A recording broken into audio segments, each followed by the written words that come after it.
Security and allied workers union അഖിലേന്ത്യാ coordination committee CITU അഖിലേന്ത്യാ അവകാശ ദിനത്തിന്റെ ഭാഗമായി പ്രകടനവും ധർണയും നടത്തി. സെക്യൂരിറ്റി ആൻഡ് ഹൗസ് കീപ്പിംഗ് തൊഴിലാളികളുടെ മിനിമം വേതനം 26,000 രൂപയാക്കുക. ഏജൻസികൾ മാറിയാലും തൊഴിലാളികളെ മാറ്റാതിരിക്കുക. ഹൗസ് കീപ്പിംഗ് തൊഴിലാളികളുടെ ശമ്പളം വർദ്ധിപ്പിക്കുക, ഏകീകരിക്കുക. കരാർ തൊഴിലാളികൾക്ക് സ്ഥിരം തൊഴിലാളികൾക്ക് നൽകുന്ന വേതനം നൽകുക തുടങ്ങിയ ആവശ്യങ്ങൾ ഉന്നയിച്ച് പാലക്കാട് ഹെഡ് പോസ്റ്റ് ഓഫീസിന് മുന്നിൽ പ്രകടനവും ധർണയും നടത്തി. CITU സംസ്ഥാന കമ്മിറ്റി അംഗം TK അച്യുതൻ ഉദ്ഘാടനം ചെയ്തു. 9.5 കൊല്ലം പിണറായി വിജയൻ കേരളത്തിന്റെ മുഖ്യമന്ത്രിയായി അധികാരത്തിൽ വന്നതിന് ശേഷം പെൻഷൻ എത്രയാൾ കൊടുക്കുന്നു? 62 ലക്ഷം പേർക്ക്. എത്ര രൂപ? 1,600. ഇന്നത്തെ പത്രങ്ങളിൽ ഒന്ന് പ്രഖ്യാപനം കണ്ടില്ലേ നിങ്ങൾ? 1,800. അടുത്ത മാസം മുതൽ 1,800.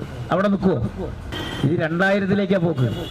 ഞങ്ങളത് ചോദിച്ചോട്ടെ, ശ്രീരാമന്റെ പേരിലും അയ്യപ്പന്റെ പേരിലുമൊക്കെ നാട്ടിലെ ജനങ്ങളുടെ വോട്ട് കിട്ടാൻ വേണ്ടി തമ്മിലടിപ്പിച്ച് ഭരണം നടത്തിയ രാഷ്ട്രീയ പാർട്ടികൾ ഇന്ത്യ ഭരിക്കുന്നില്ലേ? സംസ്ഥാനങ്ങൾ ഭരിക്കുന്നില്ലേ? എവിടെയെങ്കിലും ഒരു 500 രൂപ പെൻഷൻ കൊടുക്കുന്നുണ്ടോ നിങ്ങൾ? ഒരു 500 രൂപ. അതാണ് കേരളത്തിന്റെ സവിശേഷത.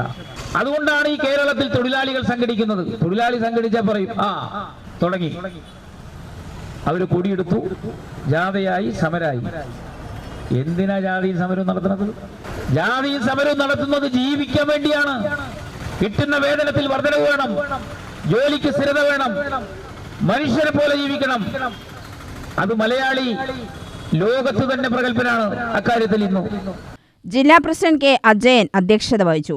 CITU സംസ്ഥാന കമ്മിറ്റി അംഗം V സരള, യൂണിയൻ ജില്ലാ secretary CK Chamunni, treasurer A Rajakumaran, P Natarajan, P Chandran, P Devan, A Balakrishnan, EV Sarada എന്നിവർ സംസാരിച്ചു.